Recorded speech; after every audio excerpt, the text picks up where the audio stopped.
Hey everyone, welcome back to our channel. In this tutorial, I'll be showing you the steps on how you can change address on Revolut.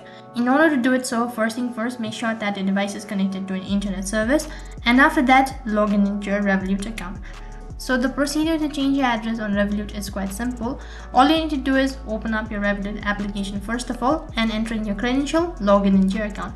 After you're logged into your account, go to your profile by tapping on the profile icon in the top left corner of your screen.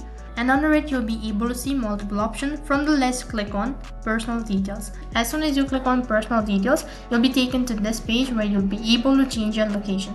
So right over here, make changes with your address. So basically, to change your address, all you need to do is just tap on the address line. After that, erase the current, enter in a new address. Once you've done that, click on the continue button located right at the bottom. And for security reason, you might be asked to verify your accounts, such as you might be asked to enter in a verification code that might be sent through an SMS or an email. Only after verifying your account or your contact info, then you'll be able to change your address. In this way, you can change your address on Revolut. That's it for this video. I hope the video was helpful. Make sure to like, share, and subscribe to our channel. Thank you for watching.